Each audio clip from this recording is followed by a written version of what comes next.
Welcome, everybody, to episode number 62. Yes, I said 62 of the Sports Blitz. We have a very special episode and a special guest tonight.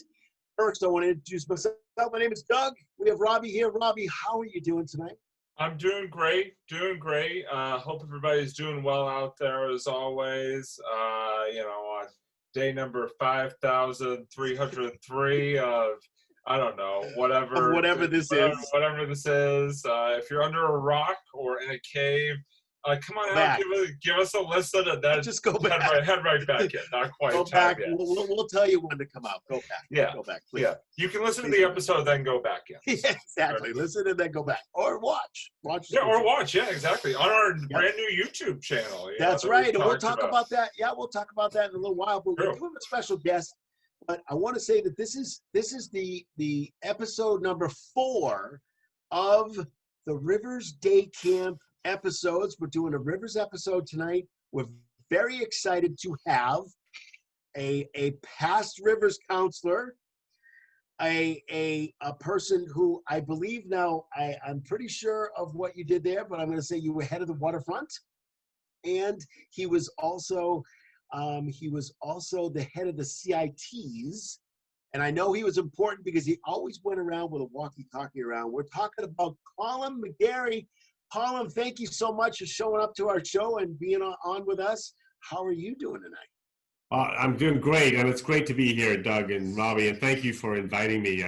I'm talking about Rivers, talking about sports, and I have seen this show. I've seen it on Facebook. I'm so excited about the YouTube channel.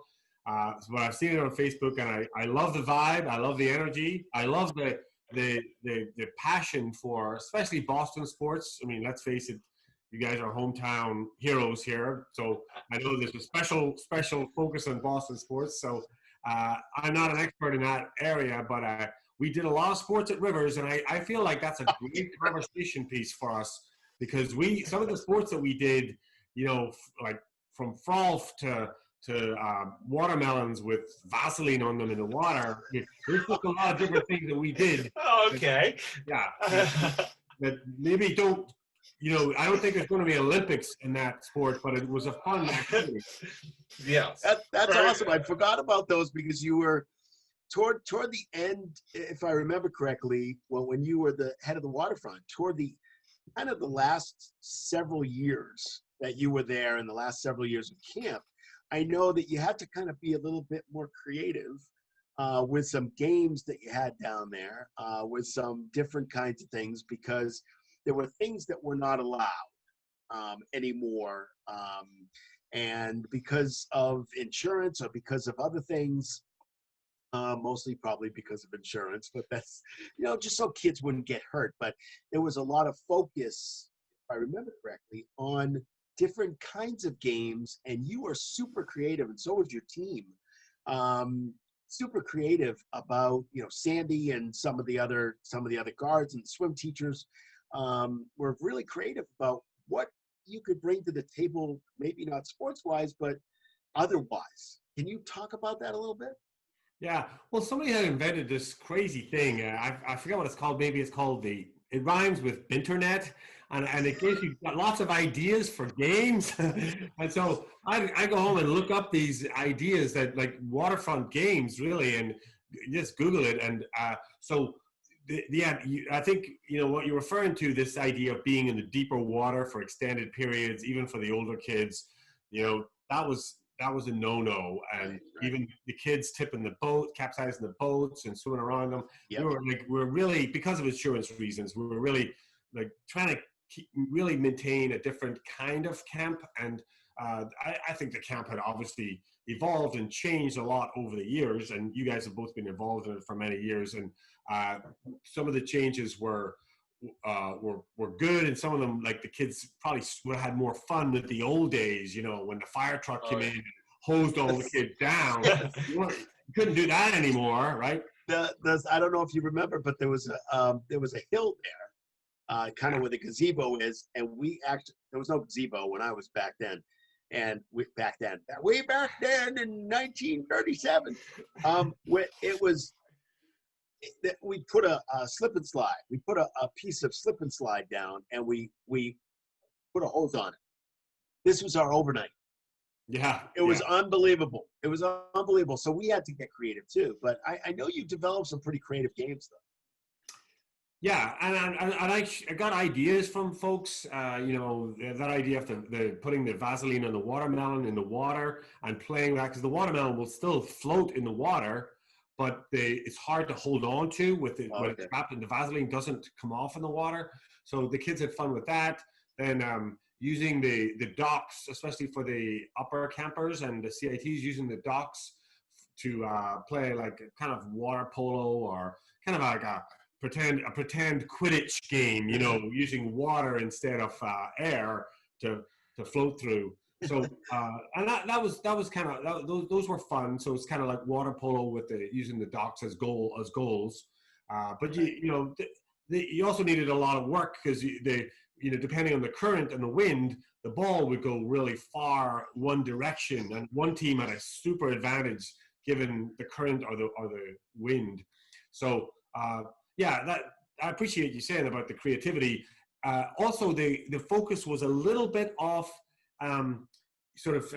drills and instructional swim. Obviously, parents still wanted their kids to learn to swim, but the focus was the parents also wanted the kids to come home and say, "Yeah, I had real fun today," and it wasn't that they were doing 30 laps or it was more because they were engaged in an activity that they found meaningful. And at Rivers, everybody's a winner, right? So the focus wasn't so much on the score. It's the new days, not the old days. That's the new days. And I say that because it wasn't like that back when I was there. Right. When I was a camper there. But that's okay. There was a little bit more competition back then. And I guess as it evolved, as the camp evolved, as the world evolved, I guess you should say, that we could say, the camp had to evolve too. So I understand why, Paul started and then Mark, and it was different. And then when Ed took over, it was totally different too, because it was a different era. It was a different time. Right. I actually asked my mom, Colin, I just asked her, not recently, but could have been 20 years ago. I said, hey mom, I just wanted to know, I came home with bruises and bombardment balls hitting my face and, all kinds of, I was playing, we were playing tag football. It was tackle. So it was one of those things where I came home with all these bumps and bruises. I said, Mom, did you ever worry about me being at camp? She said, absolutely not. I didn't worry about you being at camp because most of the counselors were teachers that were hired that were teachers. Number two, I knew the camp was solid and good and had a good reputation for sports and for a little basic competition. And she was like, you were a kid. It was okay. It was all right to be able to go and do these things. And it just it evolved to be a little bit different because of insurance and you didn't want to be sued. And I get that fact too. So, but you were super creative in that way because you had to be, because you have to keep the attention of the kids too, especially the little kids. So that is something that was huge that you guys developed. That I came down to Waterfront, I don't know how many times, and I was like, "Whoa, this is really cool. This is really awesome. I put this together." Yeah, and yet, I mean, Robbie will tell you, we had fun just not do like a canoe ride. I mean, we had just playing puzzle games on a canoe ride. You can do that for an extended period of time as well. So it's not. I mean, there's lots of different ways to have fun that include traditional camp activities. Of course. Yeah. Oh, definitely. I mean, I remember the one thing I remember from sort of more recently, especially sort of once I got into being a counselor down at the waterfront, was and I think it was something Stu McKenzie really took on, which was that sort of relay race we would do like every summer, where the kids would like start up on the field and have to do all these different obstacles and things like that, and then come down to the waterfront. They'd have to paddle a canoe out, and then somebody would be on a dock and stuff like that. And obviously those were sort of the days where we had to, really be careful and be more safe. But the kids still had a great time doing that, and also you could kind of have, kids sort of split up based on various, abilities, and certain kids had different strengths and all that stuff, so you could kind of utilize that. So like things like that were just really memorable. Just we're going back. Yep. Go. Yeah, that's kind of good, clean fun, right? And you can't help but feel like real positive when there's the children laughing in the background, and there's like just happy kids all around. And even though we're adults, or there's teenagers, there's not no negativity. It was kind of just positive environment. So it was fun. I really loved those summers. I'm so appreciative of having, I think, 20 of them. And that was just a great way to spend the summer. I did not experience summer camp as a child ever. I think maybe some European kids did, maybe, but not most of the ones I know did not. So it was the best. It was like the nearest thing that you could get to like the traditional neighborhood where you're just hanging out with your friends and playing stickball, and that's really the model, and that was great. And did you come? I'm sorry. Oh, no, I was just gonna. Go ahead. Go ahead, Robbie. Talking over each other, like classic. We Great, good don't. yeah. No, all I was gonna say is that it's very interesting, sort of, and I think really for all three of us to really sort of have gone through sort of the transformation of the camp in the ways we were just talking about, but also just the infrastructure of the camp as well. I mean, you sort of, like I know when I started out, when you guys started out, I mean, there was no field house, that was just sort of all part of the open field right there. And I know we would use this, Doug and I have talked about on multiple Rivers episodes, we would use it for cookouts every Friday. Like we would make the most of that, and just those cookout. So, sort of back to the days of the old half gym, and then, just even being the only gym.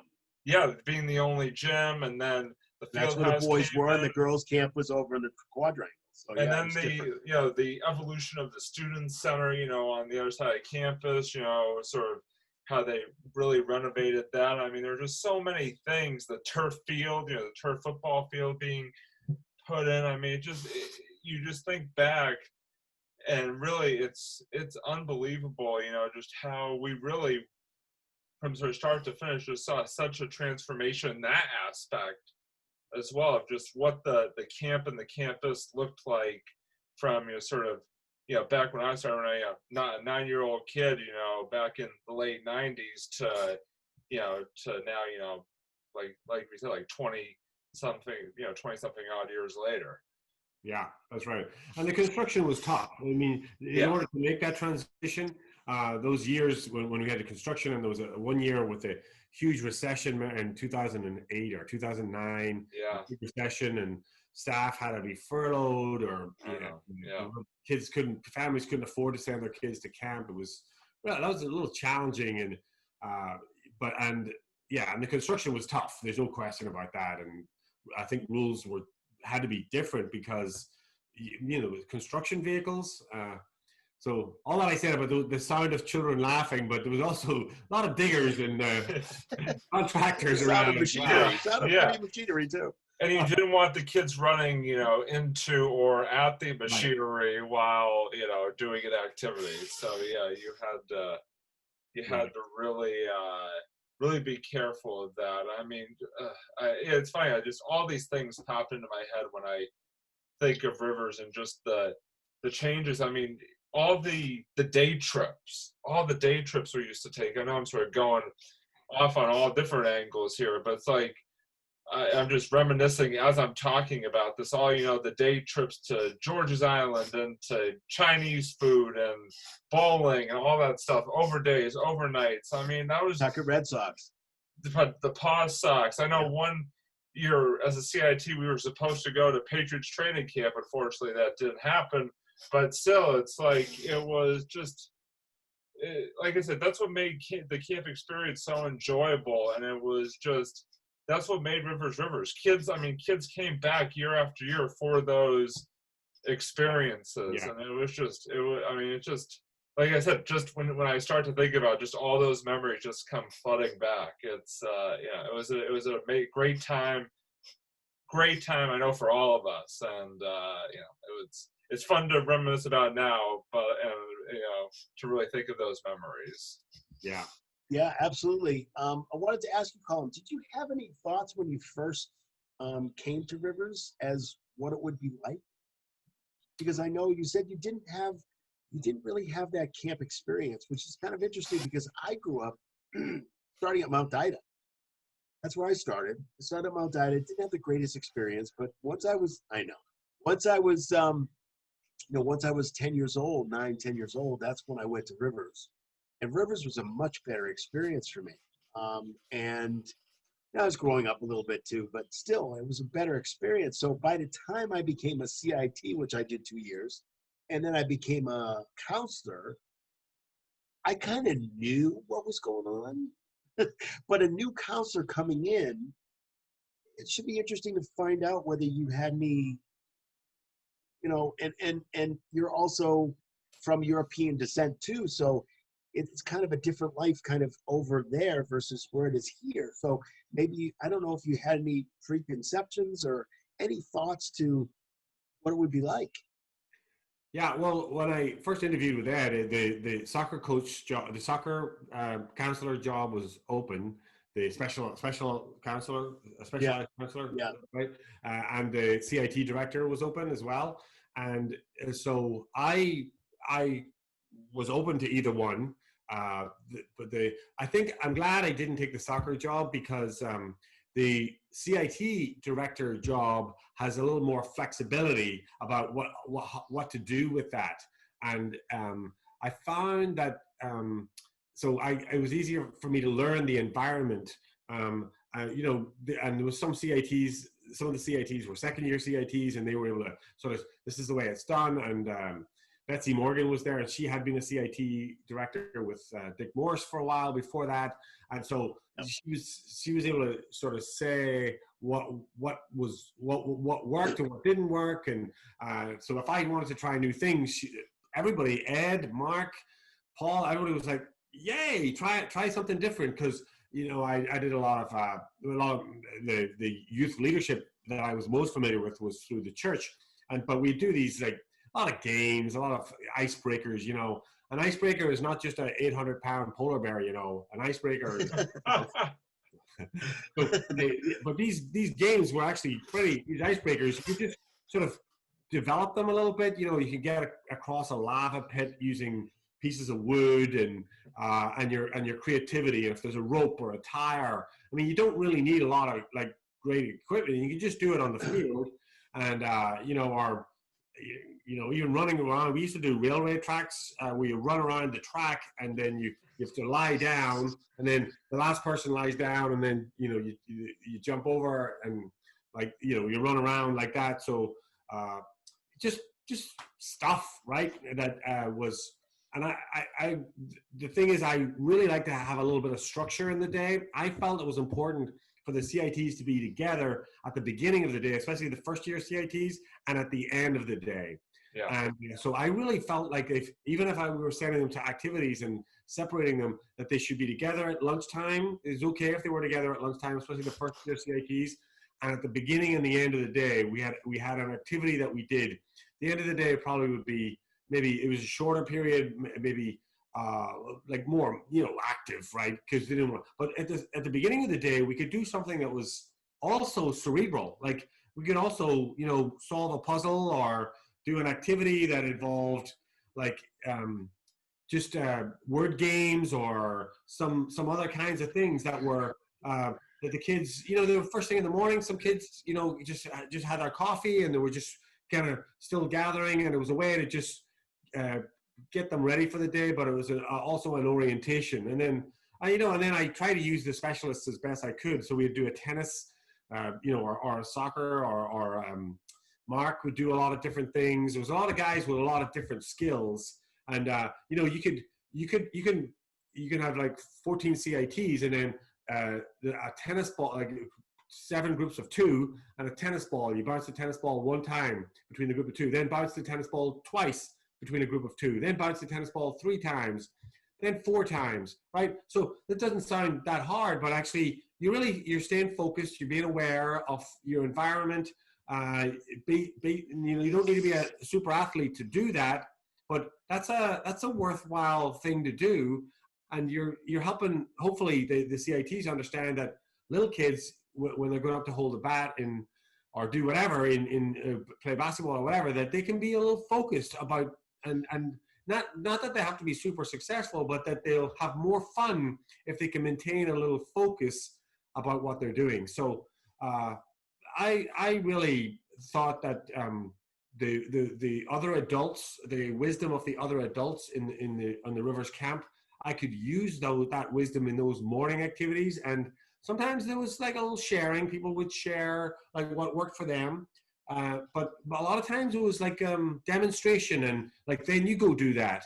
So, and there was some of the counselors had been professional athletes or very successful in college and very interesting, creative people. So it was really great to use all those resources.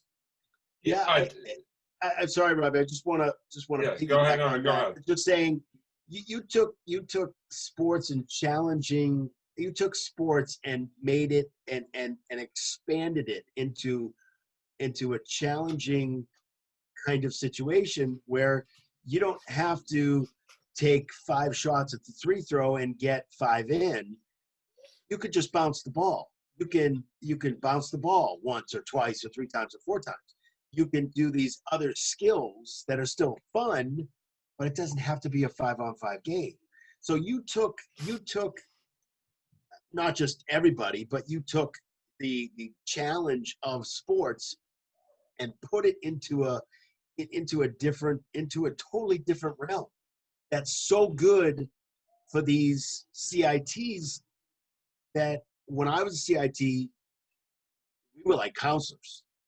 It was a very, very not stiff program. It was a good program, good solid program. I thought it was very good. I thought at times it could be a little harsh. We were with Lloyd and Jim Schreider. Jim Schreider was my CIT counselor for 2 years. That's Ed's brother. And Jim was kind of the nice guy, and Lloyd had gone to Vietnam. So having Lloyd be the kind of guy that was like, okay, you're not gonna fool around this way.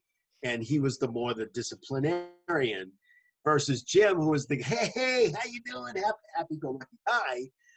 It was good because we kind of had both. I do remember Lloyd telling me to run laps one day around the field. It was raining, and I was fooling around. I was CIT. I was fooling around in the gym, old gym, in the half, and I was fooling around. He took me outside in the pouring rain. It was raining on him too, and he said, "You know what, Doug? You're not going to make it." I said, "What are you talking about? I'm not going to make it? What did I do?" He said, "You're fooling around too much. You need to have a little bit more focus. And what I want you to do is I want you to run 10 laps around the field and do it now."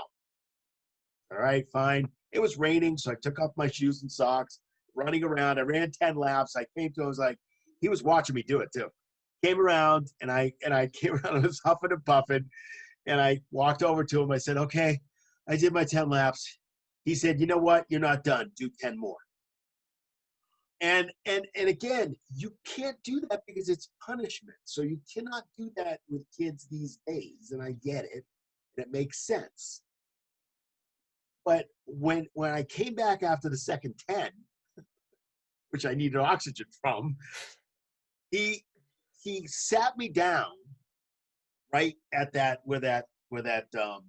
it's like a bench right outside of the thing. He sat me down and he talked to me face to face. He yelled at me. He said, "Doug, I think you're a good guy. You just need to focus a little bit more. And what I want you to be in this program. I want you to become a counselor here. But if you keep fooling around the way you're fooling around, it's just not going to work out." So, he sat me down and kind of gave me some advice. He said, "This is what I think you should do. This is what," gave me some pointers about what I should be doing and stuff like that. And that was really good. I like that. And I think the program, obviously, and you know this, obviously, by doing it, the program morphed because it had to. It had to because of the way the world is. So it had to morph into, and I taught for a long time too, so I know, I mean, I get it that you can't, do certain things with kids these days, and I get it. You can't yell at them, you can't punish them, you can't do any of that stuff. But that's, again, the old school. But I love how you took the challenging parts, you got ideas from all around, and you took those challenging parts of things and made them into fun. Right. But you know what? That's what Rivers is all about. Oh, yeah. Oh, yeah. That's what Rivers, yeah.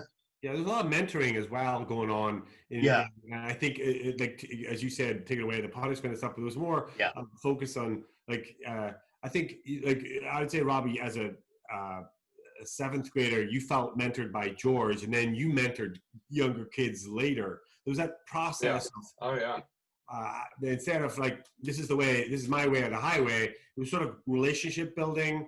And that's how, when you think that was more like, I think that was more the focus afterwards. It was more like if you were fooling around, you were like disrupting kind of the relationship that we built up.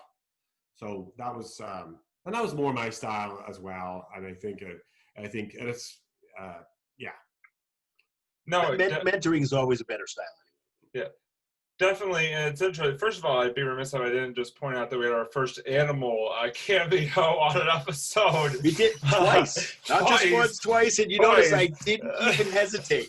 I saw, and I probably just keep going, man. I played it off worse than you did. So, but Why you smile, Robbie? It's okay. It's all right. It's okay. It's all right. We like animals on the show. We are very animal, pro animal on the Sports Blitz. We take special guests of all species, It's all we do. We don't have a problem. If the cat would like to say a few words, obviously the cat can. Yeah, he's not far away. But no, it's interesting because just hearing you talk, Colin, about like the different CIT activities brought me right back to even just, and obviously I was a big sports guy, as I think everyone knows. It's no real secret, but some of the things that I actually remember, Doug's shaking his head. Nothing new there. We've only done 62 shows of sports, Robbie. Sports. I think the secret's out at this point. Yeah, the secret's definitely out. But it's interesting because, like, you brought up sort of like this, some of the things I remember most from like my CIT experience were even just like sitting up in the field house and doing like some of those like word or improv games, like playing like one word story or whatever, whatever the case may be. I mean, those were just fun to sort of interactive, like real ways to build sort of connection, the connections that you were just talking about. And I mean, it's interesting because like those are some of my fondest memories, or even just like some of those like little like just moments during the day of just, like I said, even during, I know sometimes it'd even be during like a free period, we just used to be sitting up in the field house and just start playing a game of one word story is the one I remember the most because I had sort of experience of it from back in high school or middle school. But it just was just like some of those moments, like just those small moments were, things that when you think back, they really stick out to you, along with obviously, the bigger moments. And so it is very true. It is very true that the CIT program, and even just going up through the different levels of camp was all about building those connections and all about just really being safe and being smart and being focused, depending on as you got older into CITs and council. But it was just fun. It was fun, fun way to really sort of use your brain and build, like you said, again, it all comes back to that word connections at the same time. Yeah, and a good way to illustrate that as well, Robbie, is because we had another activity after lunch it went on for a number of years. It was this big soccer game against the maintenance crew. I was about to ask you about that. Yeah, that's I mentioned that. Yeah. The CITs, because the CITs did that, and it was always optional. I was always asking the kids to do it. And like you, for example, Robbie, you soccer is not your game. Right? You're a baseball guy. Yeah. Oh, yeah. I get it. Right? You're American. I get that too. But soccer is, so true. Yeah. So the fact that you guys all showed up. And I was, sometimes it was like, pulling teeth. But if the CITs didn't come in a good number, it was no fun for the maintenance crew because there's only 4 or 5 of them. Yeah. So they wouldn't, and then they came and then, they could play. We'd split the teams up a little bit, but there was some epic, games going on there. Doris would play sometimes. We would be remiss if we did not mention Doris and her tenure as CIT director. Yes. Doris was awesome. Oh, Doris was the best. Yes, definitely. She was a trooper, and she participated in the indoor baseball games. She played soccer. She was asking me some of the. I didn't always tell her the right rules. I say, well, she was asking how to defend. Well, I would say, well, you just got to grab the guy's shirt, Doris. That's what you got to do. That's how you do it. And so she was like, I don't think that's right. Irish. That's great. That is classic, she was, Doris. Yeah. Yeah. So I had fun, and actually, I think that some of the CITs just love the banter between Doris and myself because we're all saying, Doris, why do you like John McCain so much? You should like Obama more. Well, you're always on about John McCain. Forget this, Doris. And she was like, rah, rah, rah, rah. So she was great. So, I just think illustrating your point, Robbie, about you don't think those games on one word story that they're significant, but if they like you get the kids to play those, to do an activity because that was free time, right? After lunch, you were free. Yeah. Until CIT swim. So to cut into the kids' free time was a big deal. And so, anyway, one thing I'll say about, because I think around the time that, like by 2010, when when kids started to have iPhones, we couldn't get those soccer games going anymore. Is that interesting?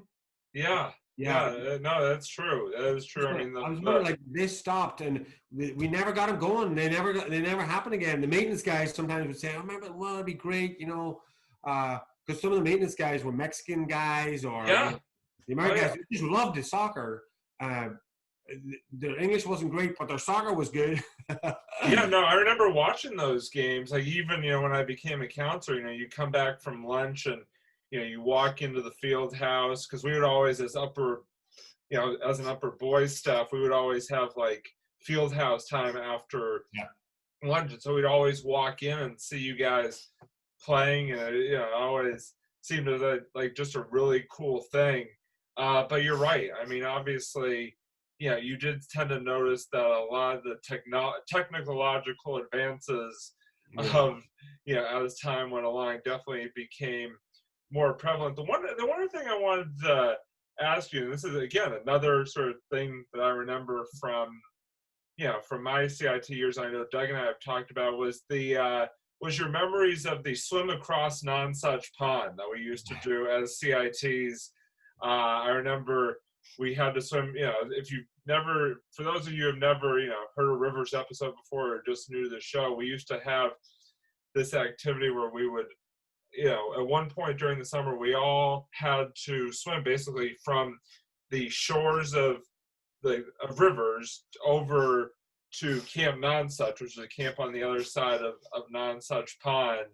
And we had the option of swimming back or, maybe getting some of us boat rides. Some of us getting in a boat and doing it back. And so obviously I still remember doing mine very vividly to this day. So I was kind of curious what what your memories were of that particular event back in the day. Yeah, I'm very proud of the fact I run 4 marathons, but I am prouder of the fact that I swam across the pond. Because I'm not a strong swimmer. Then I became a stronger swimmer when I took the course to be a swim instructor. But I went, you know, I was definitely the least capable swimmer in the WSI class for sure.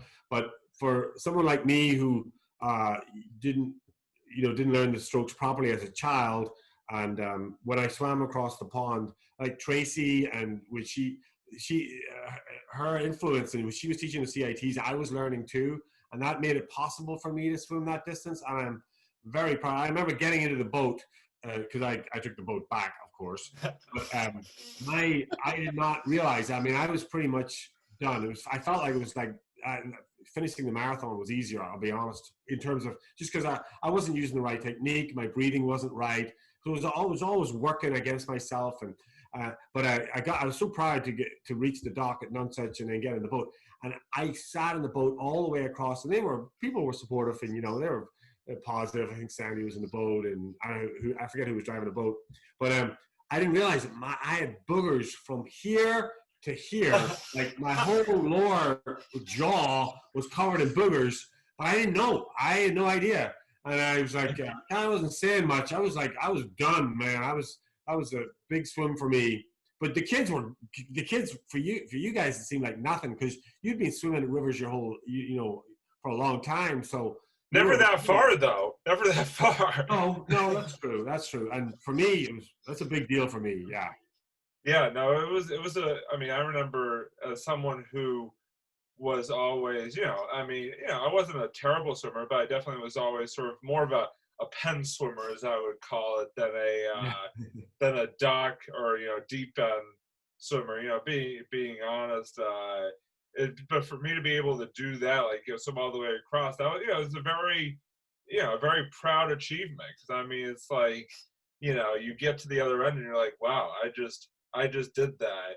I just swam across an entire pond, basically, not on my own sense of like alone, but basically just, doing the strokes. And obviously you could do, sort of any sort of different stroke or combination of strokes that you wanted, which definitely helped.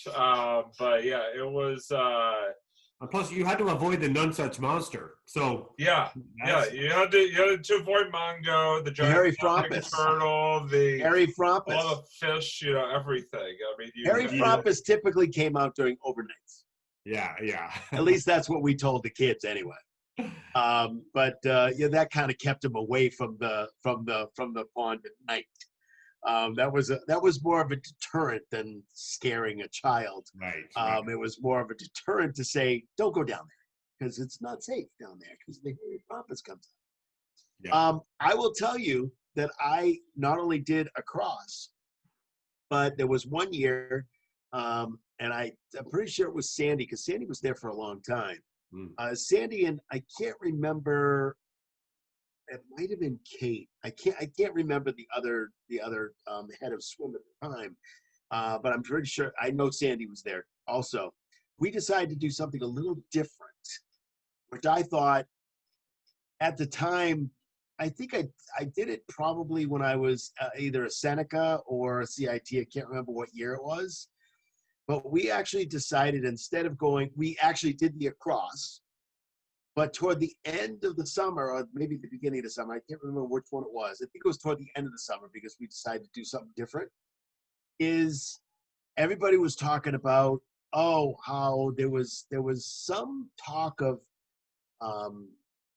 some kid from Nonsuch deciding that he was going to go swim around the pond, like around it, like the whole pond. Not, kind of close to the shore, like enough, maybe enough where you could, not necessarily stand up, but close to the shore.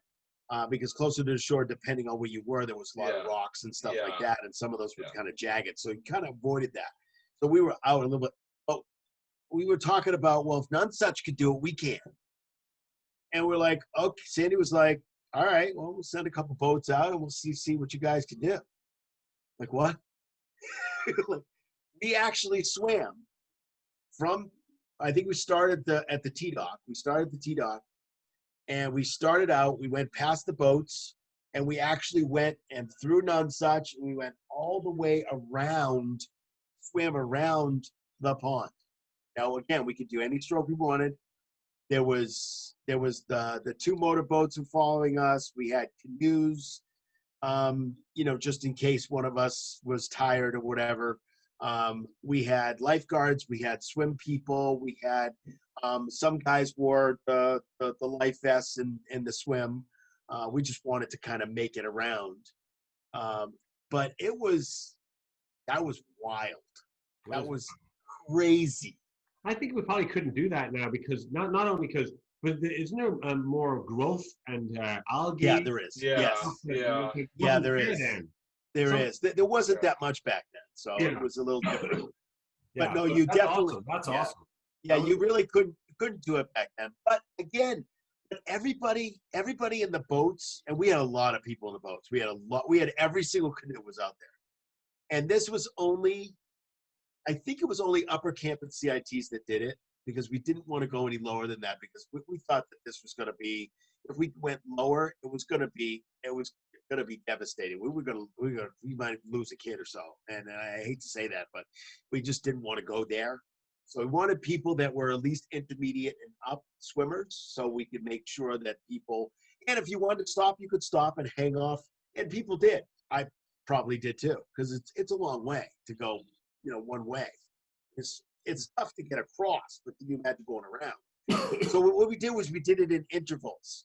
So we went to like this part where the tree is hanging out, and we swam over there, we hung on to the boats, and then when we were all set, we'd start again, and we'd go to Nonsuch. We'd hang on the boats. Nonsuch was helping us out at that time too, so we could hang on their docks. Hung on the docks and then went a little ways more. So that's how we did it. We didn't do it kind of in one, because I don't think anybody could do that. But that's how we did it. So it was just something, again, just like you said, Colin, being creative and trying something that's a little different, that's a little bit challenging, that's a little bit more than you can do, but doing it in a safe way. Yeah. No, that's cool. I've heard that story, and kids would have loved to do that more recently as well. But oh, sure, yeah, there was too much growth in algae and stuff like that could. Oh, I can't even imagine doing it now versus doing it then. We also played with the maintenance guys basketball a long time ago too. Oh, good. I have a story where Kenny's the guy who's been there for, I don't know, years or something like that. Kenny and I got friendly because I used to stay for the basketball group that came in after camp. And I used to stay and play with those guys. And one day, a Celtics star walked in with his wife and his kid. And Kenny and I were just shooting around. There wasn't too many guys there. I think there was 1, 2, 3. It was more like a 3-on-3 kind of situation. And it was ML Carr came in with his wife and his small child at the time. His wife sat on one of the benches. ML came over and started shooting around. I was like, wow. I turned to Ken. I was like, Kenny, that's ML Carr. I think that's ML Carr. And he's like, yeah, I think it is. And so Kenny went up to him and he was like, so you're ML Carr, aren't you? He was like, oh, I'm cool. And he's like, yes, I am. Hi, I'm ML Carr. How you doing? So we played a 3-on-3. It was Kenny and me and ML against 3 other guys. We played a 3-on-3 with ML Carr. That's cool. Unbelievable. I was on ML Carr's team. Yeah. Awesome.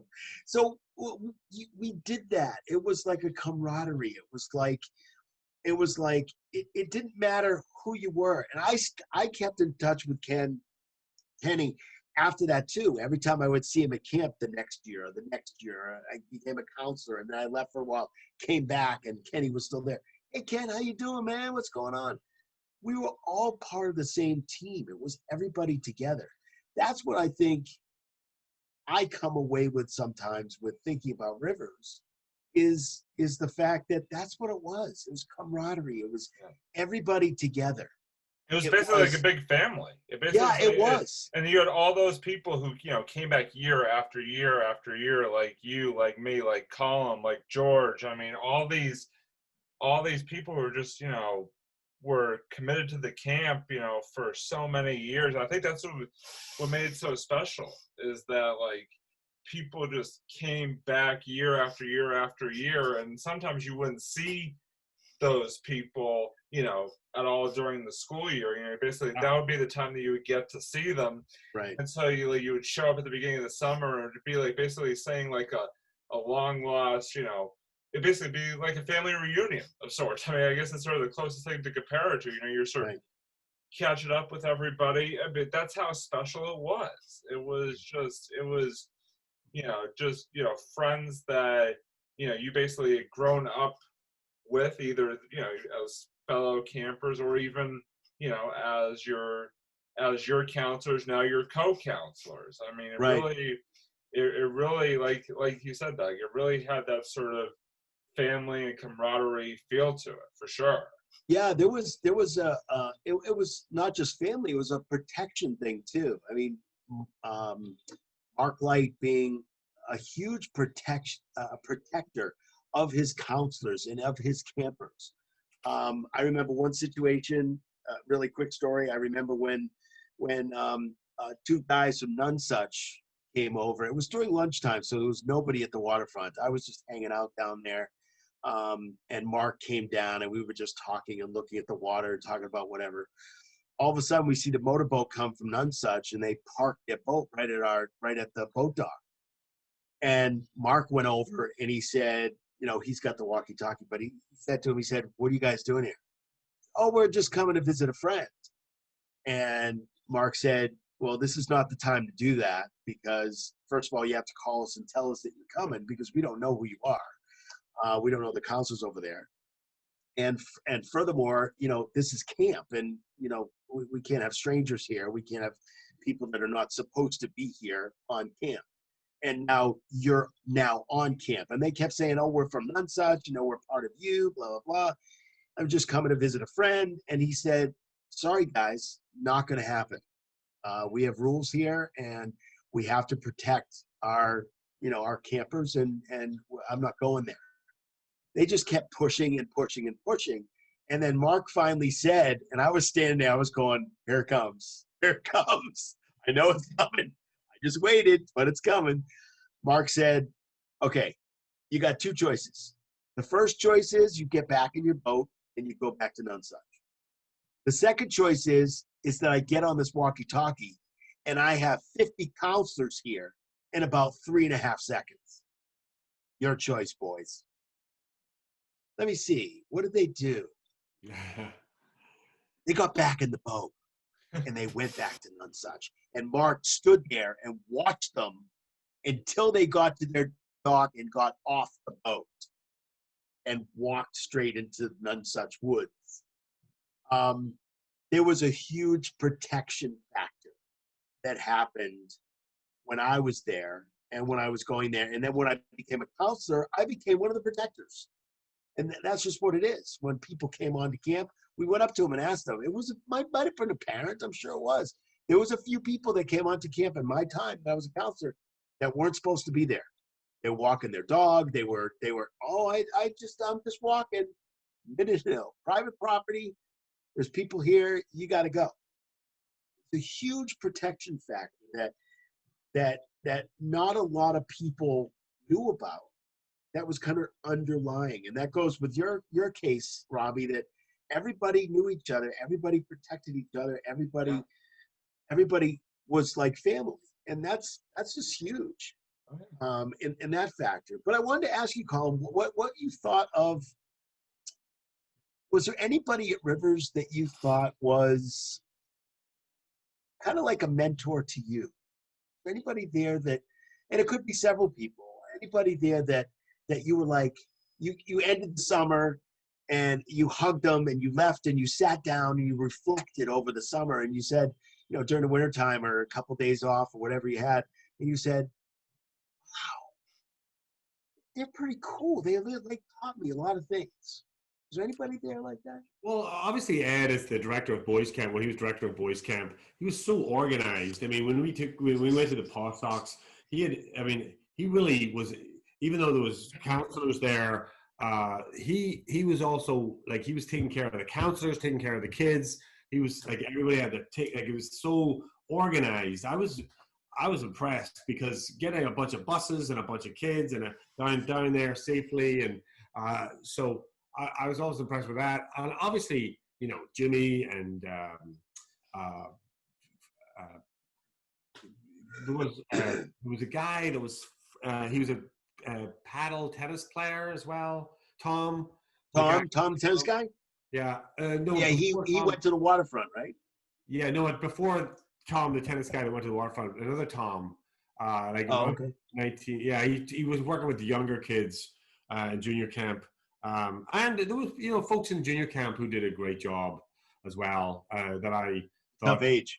yeah, we were working with that age, and it was a tough age, and yeah, I worked that age for actually, almost 20 years, so I know it's a tough yeah. age. Very Right. tough age. So Bob that ran that, and and the CITs that I worked with, actually some of the games that I learned from them, because I was like, you know, I didn't know how to play Mafia. I never heard of that. Yeah, but the kids knew those games. Right. Oh yeah. Robbie said, "Oh yeah, that's right." Yeah. So so a variety of people, and if they had good skills, and people were friendly and upbeat, and I think that's the main thing that I got from it. And so everybody had something to contribute. So and I really appreciated that. And Stewie, I thought Stewie did a great job in the latter years of the camp, as he was the CIT director, but he brought a little energy to especially the boys camp, and a little bit of like, he would do things that would get everybody together, moving in the same direction. So that was good. What, So, Robbie, what was that song he used to sing? What was the song he used to sing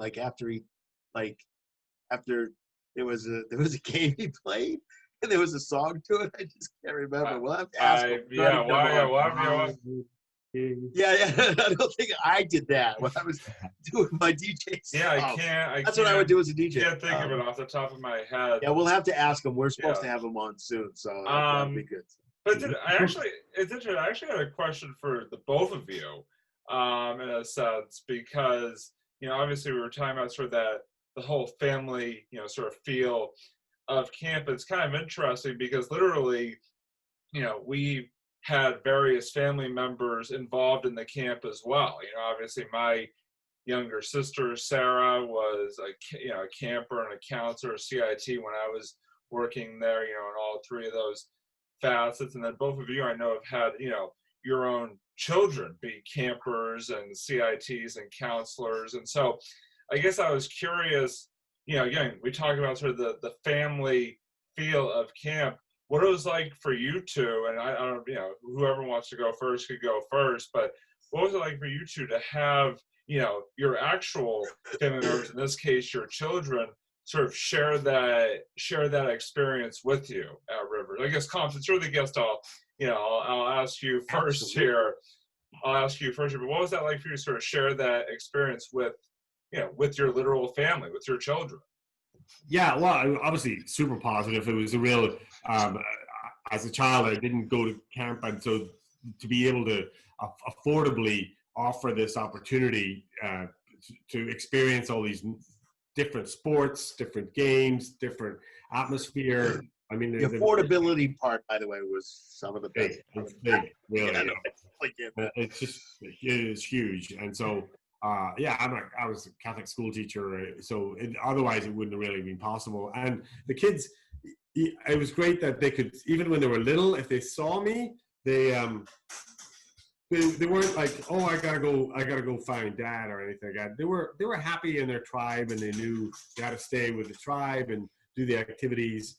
And so I obviously, for me, when I was working with CITs to so that there would be good counselors, I had a vested interest because they were counselors to my kids. So it was very important that I did my job well, and I was obviously as a waterfront director, keeping people safe. I wasn't just keeping other people's kids safe. I was keeping my own kids safe.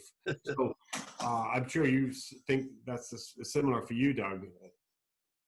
Yeah, I actually had such a great experience as a camper and a CIT and a counselor there, that when my daughter was growing up, I wanted to give her that same experience.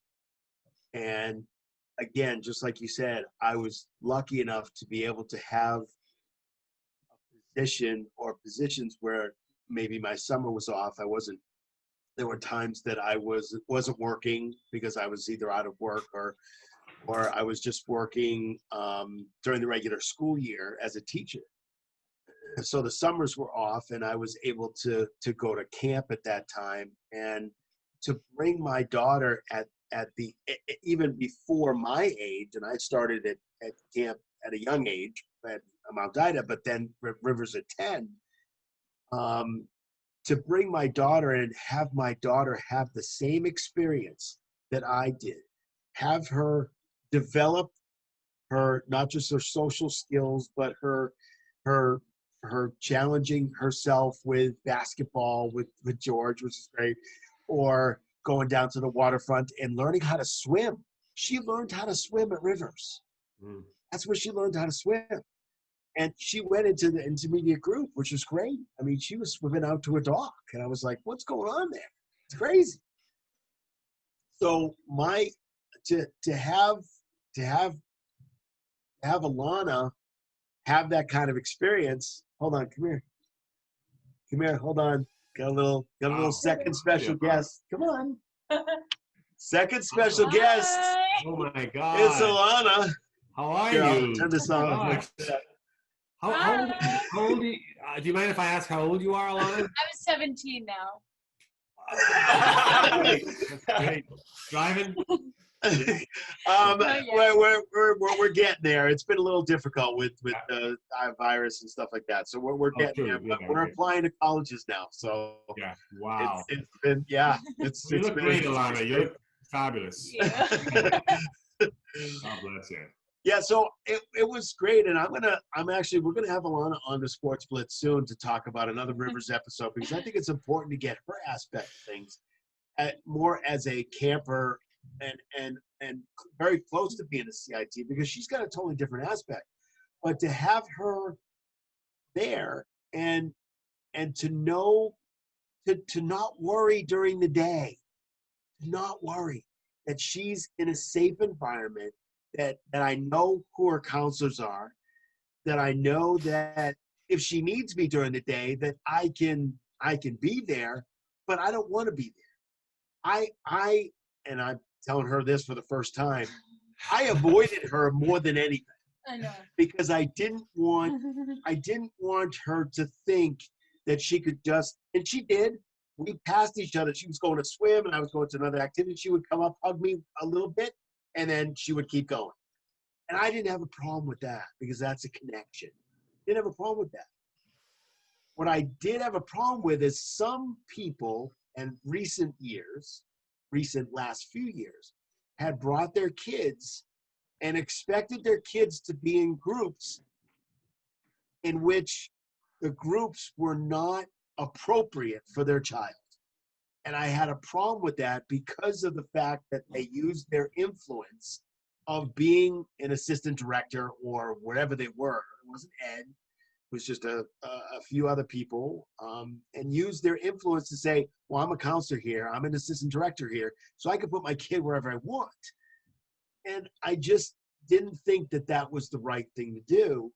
I didn't want my kid to feel like I was, I'm Doug Simon, I've been here for many years, and Ed knows me, and blah, blah, blah. Didn't want that. That was not my thought process. I'm old school.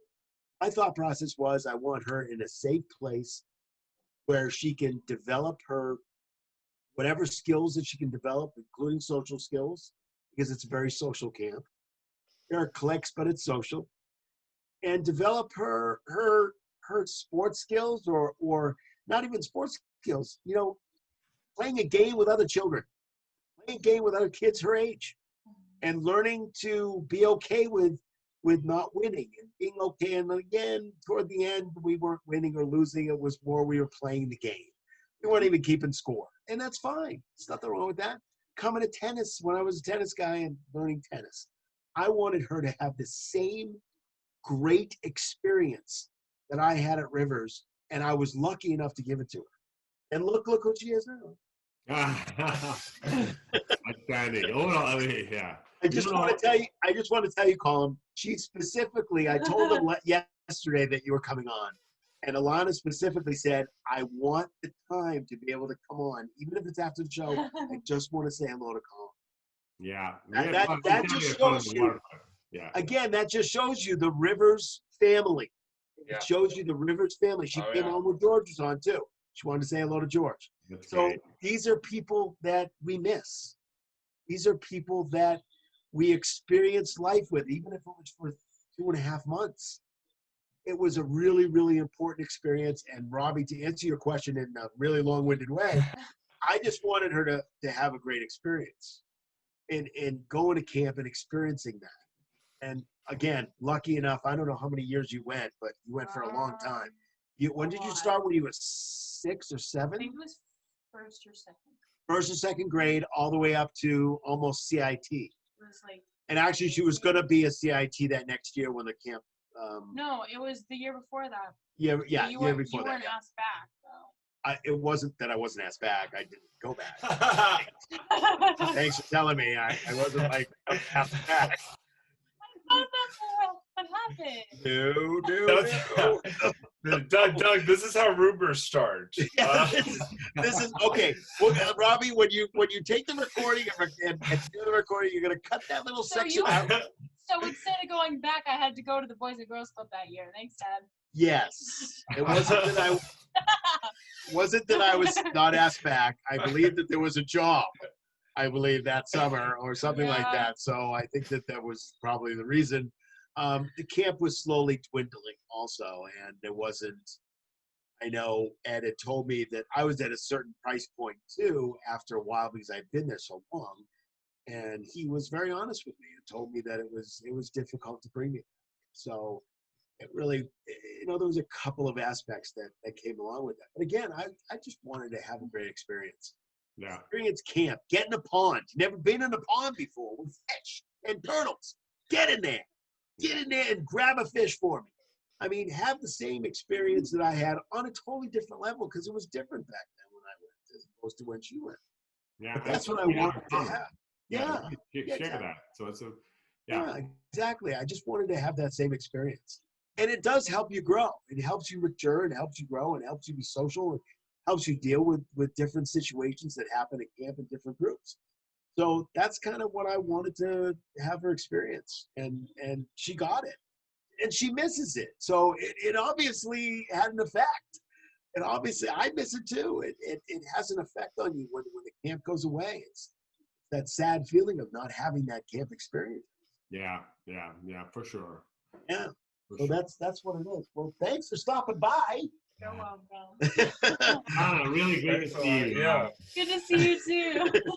Little cameo experience, little cameo situation there. Yeah, that's awesome. Excellent. Yeah, I had my River shirt on, and I went to the dentist after work, and the dentist told me that he remembered what you just said, Doug, about the hill and the hose and all the kids playing in the water and this sort of slip and slide going down the hill. And that's maybe the 70s, and they was just like 80s too, early 80s, late 80s. Really, he just remembered that about Rivers. Really felt connected to it, and he was fascinated that I was had a Rivers shirt on. Yeah. So that was great. Yeah, I'll tell you, and I'll tell you, Robbie and Colin, I'll tell you right up front. It's the connection. It's absolutely the connection with people.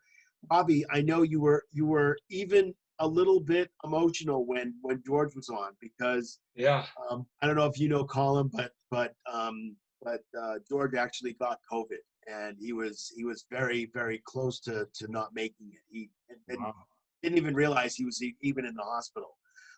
And thankfully he pulled through, and I talked to him for a long time on the phone a couple of times before he came on our show.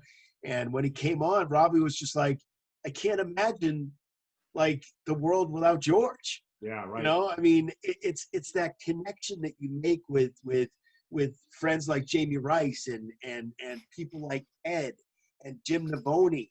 And I knew Andrew Navoni when he was 4 years old, running around his dad on the field.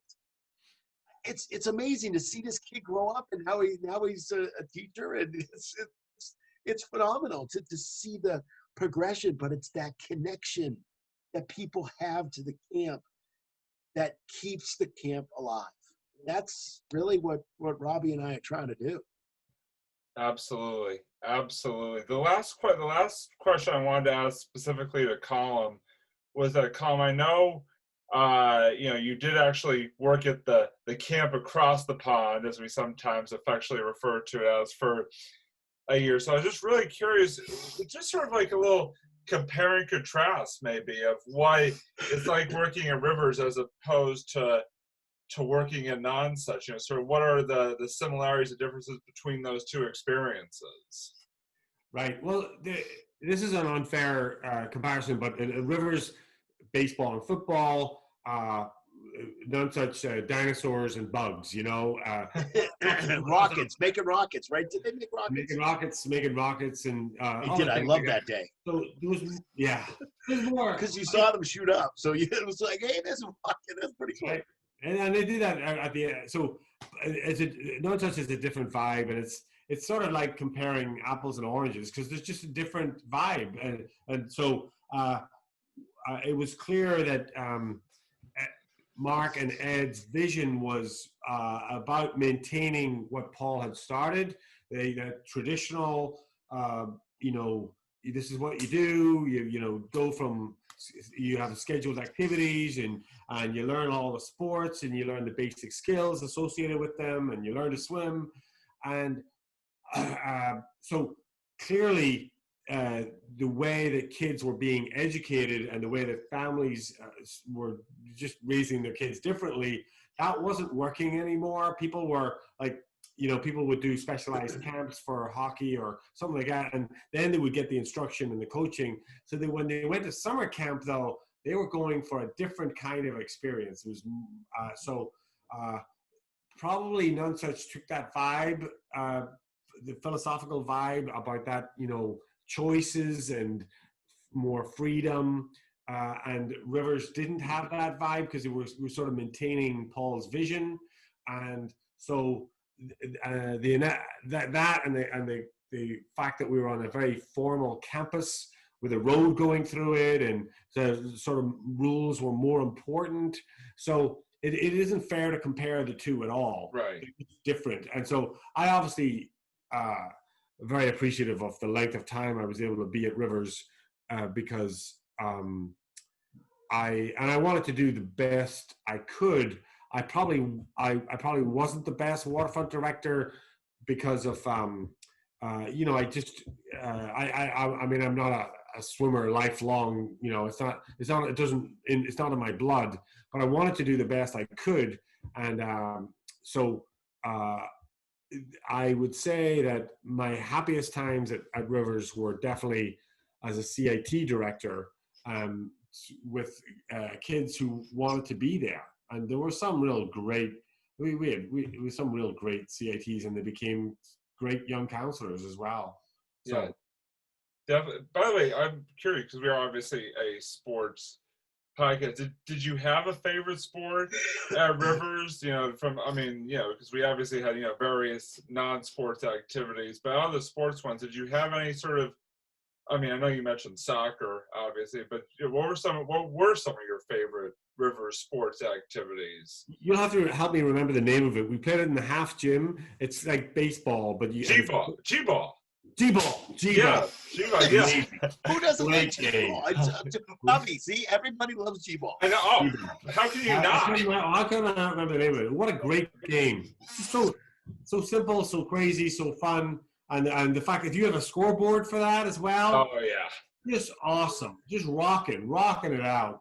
Yeah, was that Robbie? Was that in the half? Yeah, I mean that was the best place to play. It was because they had the balcony. Yes. Literally, hit a ball up there and get like, sometimes depending on the rules you were playing with, sometimes you get like 12 points off of a hit, or like the little door there in the corner where like the old hit it right in there. If you hit it right in there, you would probably get a close the door. We used to close it. It was just not. We used to close it because hit it outside. Hit it outside. Well, that's the Jamie Rice thing. Is that there was a big, huge plaque on the wall where the nurse's office was. I'm not sure if it was a nurse's office when you guys were there, but it was a nurse's office. I think it's the school's nurse's office was there, and there's a plaque, a huge plaque up there. Jamie Rice hit this ball, and we played G-ball. Hit this ball, hit it off the plaque. We were like, oh my God, what? And it went out the door and halfway across the field. And this is, Jamie Rice remembers hitting this ball. And he hits the ball, and he's running around, and we're trying to get the ball. By the time we come back, he was a fast runner, too. He was a good runner.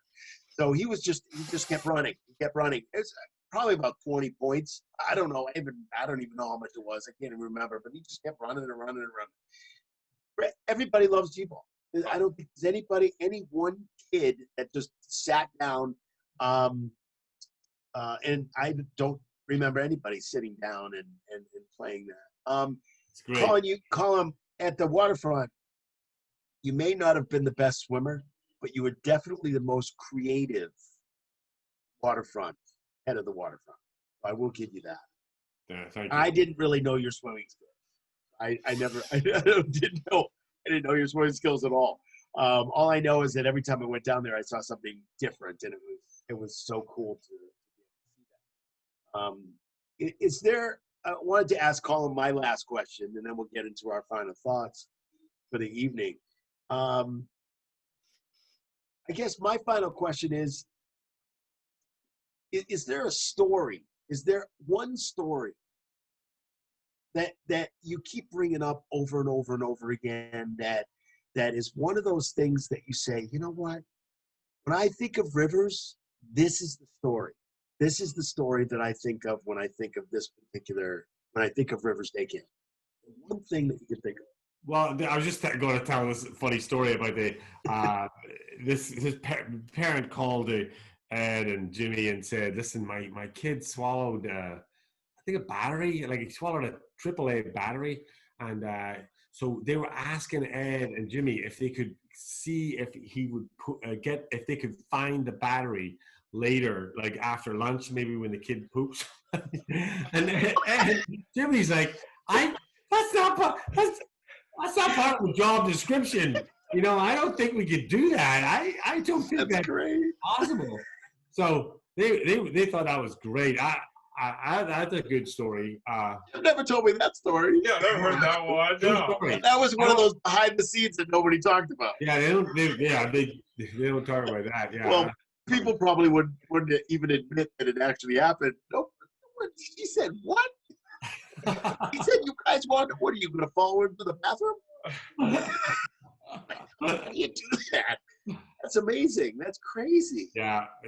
And maybe and Doris, any story involving Doris is a great story. But Doris, from time to time, would have a little rest. A little what do you call it in the afternoon where you take a little nap? Yeah, a little nap. Yeah. What's it called in Spain? Siesta. Siesta. Yes. But Doris had a siesta, but her eyes would stay open, right? Siesta. So sometimes the CITs, if they like Doris would have a little rest and they were a little not aware that Doris' eyes might be open, but that was always fun. Because maybe Doris wasn't really sleeping; she was just waiting to see if the kids would be doing what they were supposed to be doing. And then the final one was this one time when I was in the office with Ed, and he got a phone call, and this restaurant manager was calling him because these two people with Rivers staff shirts came in to the restaurant, ordered lots of grub, and then booked it out the door without paying. So the restaurant owner was saying to Ed, you should pay me. Those guys had Rivers staff shirts on. And Ed said, like, I don't know who they are. There's River staff shirts all over the place. People have had River staff shirts for 50 years. I have no idea if they were like current staff or ever staff. They probably weren't ever staff here. So, but the restaurant owner thought Ed should pay for the deal. jeez. These are great because I've never heard these. No. I've heard, believe me, I've heard my share of stories. I have been involved in my share of stories Yeah. in the years that I've been there. I've heard stories that I've never heard before. I've heard stories that people don't necessarily talk about. I don't know if you know that. Did you know Eddie, who was on the waterfront? Yeah. Yeah. I knew who he was. He was before my time, but yeah. Yeah. So Eddie had a reputation, and one of the things that Eddie did was he decided to go over to, Mark Light's house, and with a whole bunch of friends, I think it was probably about 50 people, and jump over his fence and go into his pool. Wow. Oh yeah. This was somebody who was actually working for him at the time. He knew exactly where his house was. Eddie, I think, lived in Weston anyway, or Wellesley, or I'm not sure exactly where he lived, but he lived pretty close. And that was a story that was not really told that often because it wasn't something that Mark was real happy. So that was kind of those kind of stories kind of shoved under the rug. I love the one with the battery. The battery, that's awesome. Yeah. That's so fabulous. That is so great. Yeah, but I think we're at our final thoughts. All right. At this time, and our final thoughts is just anything that you think is a thought for the day, a thought for the show, anything that you want to do, anything you want to say is fine with us. And of course, we'll start with Colin, and then we'll go to Robbie, and then I'll be, of course, last because I'm the host. Well, my final thought is that if anybody asked me what I did for the summer, I said I spent a summer by the water. And I honestly, I know some of my colleagues or some people in the neighborhood, they might be in Vermont, they might be on the Cape for the summer. I could not have imagined a better way to spend the summer. That was fun, engaging, summertime activities. So maybe the Cape is great. I've never done a whole summer down on the Cape. I'm sure I've visited. It's awesome and all, but I was very happy that we did what we did for our summers when the kids were growing up. So thank you, everybody involved, you guys and everybody involved. That's awesome. That is awesome. Robbie, you're next, buddy. Yeah, no, well, first off, I just want to say, big thank you to Colin for coming on. I mean, it's always a great time talking rivers, and I mean, just so many stories and memories that probably half of them we didn't even get to tonight, but it is always a great time catching up and talking about rivers. The only thing I wanted to say that is not necessarily rivers related, but I would be remiss if I didn't mention is, I'm sure Doug obviously will know what I'm talking about. You're taking mine, aren't you? You're taking mine. Sorry. No, it's okay. Go ahead. It's all right. Sorry. I think I know what you're going to say, but go ahead. But the Boston sort of basketball, the kind of lost an icon with the passing of Tommy Heinsohn, legendary Celtics broadcaster, coach, player, passed away just a couple of days ago, and definitely, first of all, the Sports Blitz's thoughts and prayers go out to him and his family, to his family. But just Tommy Heinsohn, somebody who grew up during the time where he was in his broadcasting days. You really, it was hard to picture the Celtics and not think of Tommy Heinsohn, because whenever you would watch a Celtics broadcast, Tommy Heinsohn, whether he was yelling at a ref, handing out Tommy points, or professing his love for Walter McCarty, which was kind of random, but Walter. I love Walter. Yeah, exactly. I love Walter. No, he really made, him and Mike Gorman really made the Celtics broadcasts what they were, and really made them enjoyable to listen to, because they just worked so well together, and also Tommy's just personality and his love for the Celtics just truly showed through. And like I said, as someone who grew up, listening to Tommy game in and game out on Celtics broadcasts, it's hard to imagine a world without Tommy Heinsohn talking about or calling a Celtics game. And like I said, I just want I know we're talking Rivers tonight, obviously, but I just felt like I'd be remiss if I didn't mention, that he had passed on, and that, like I said, thoughts of prayers go off to his family. And Doug, I'm sorry to steal your final thoughts. That's all right. It's all right. I had a feeling you were going to say that anyway, but that's okay. That was part of mine. Obviously, Mr. Celtic, obvious, and not obvious to a lot of people is that he actually is in the Hall of Fame, not just for being a player, but also being a coach. Yeah. So that is very rare. You don't see that very often. Just very successful. You had to love the guy just because he was so honest. When he cut himself, you could tell he bled green. He bled green. Absolutely. Bled green, and it made sense because he was all over the refs all the time. And actually, the NBA actually called the Celtics. I don't think it was recent. I think it was probably in the last 10 years. I saw this in an article, and they said that the NBA called the Celtics and said, we love Tom Heinsohn. He's awesome. He's fabulous, but he needs to lay off our refs.